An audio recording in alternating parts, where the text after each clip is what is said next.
Déjà à mi-parcours de la compétition, bienvenue à tous sur TV5 Monde pour la 4e étape de la tropicale Amissa Bongo avec une excursion aujourd'hui au Cameroun. Mais avant, ici je vous racontais la petite histoire d'un maillot blanc.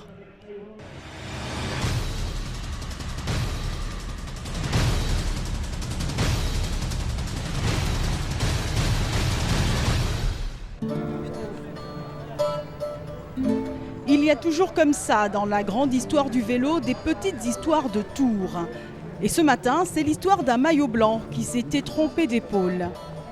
Bizarrement, c'est en Éthiopie qu'il s'est posé alors que la destination était censée être l'Algérie. Et voilà que l'entraîneur algérien se met à sa recherche. Qu'est-ce que vous venez chercher là? Eh ben, on vient récupérer notre bien, le maillot blanc.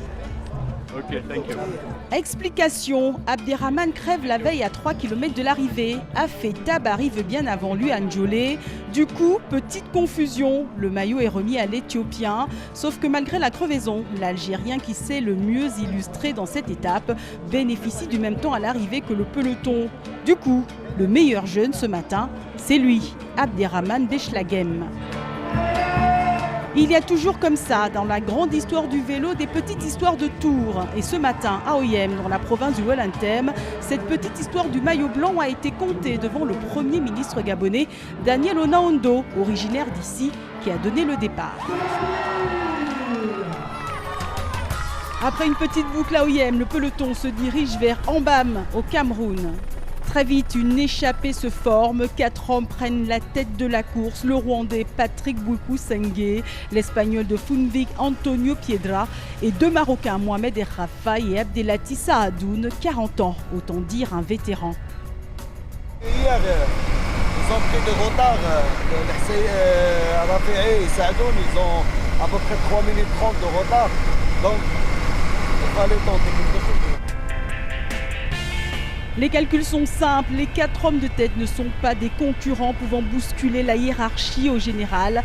Des 4, le meilleur placé, Saadoun, est à 3 minutes 30 secondes du leader.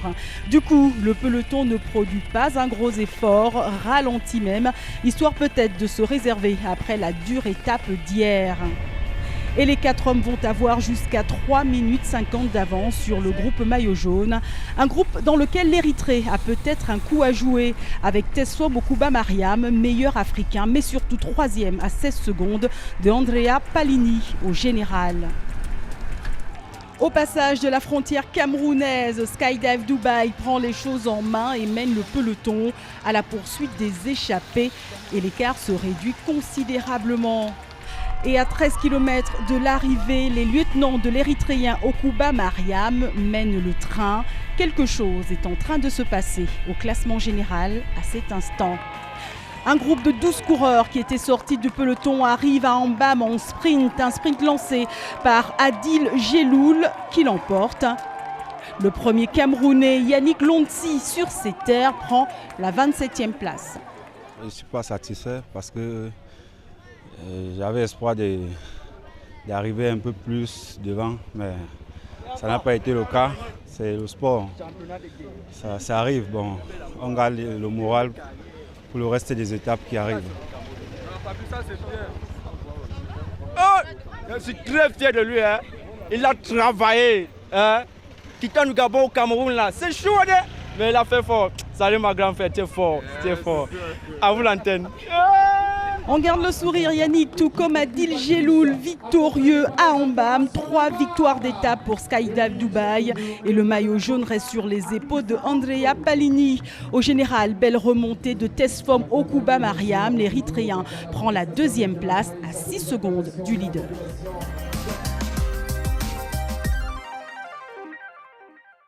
Nous continuons à sillonner le Gabon pour aller à la découverte de ces Gabonais qui ont un véritable savoir-faire dans leur domaine. Et aujourd'hui, zoom sur une coopérative de femmes où l'on fabrique de l'eau de javel, du savon liquide, mais également des savonnettes.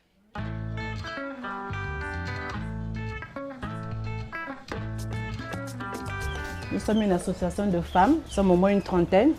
Nous aidons des jeunes dames à vivre de leurs produits. Nous faisons de l'eau de javel, du savon liquide, du savon de ménage et des savonnettes. Et aujourd'hui, nous allons faire la savonnette à base de moringa. Le moringa, c'est une plante qu'on vient de découvrir, c'est un arbuste. On l'appelle l'arbre de vie. Nous utilisons son huile pour la peau et pour les cheveux. Donc je mélange ma poudre et racines de moringa avec l'huile. J'ai incorporé toute la soude.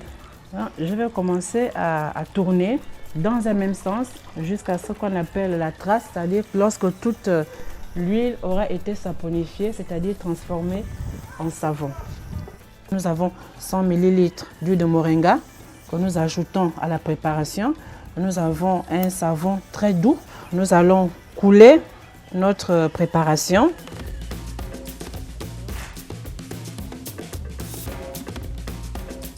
On tape pour que le savon épouse bien la forme du moule. Et on laisse reposer 24 heures. Donc nous venons de démouler notre savon.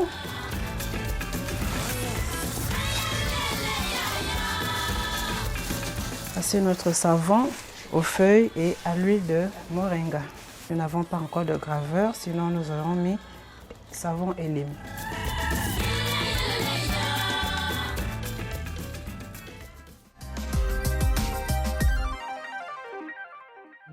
Le maillot jaune reste sur les épaules de Andrea Pallini de Skydive Dubaï. Déjà 4 étapes et toujours ce même visage portant le maillot jaune. Décidément, cette équipe de Skydive Dubaï est l'équipe à battre avec la victoire de Adil Geloul aujourd'hui. Le tour continue bien évidemment sur tv5monde.com, mais également sur les réseaux sociaux. À demain, salut!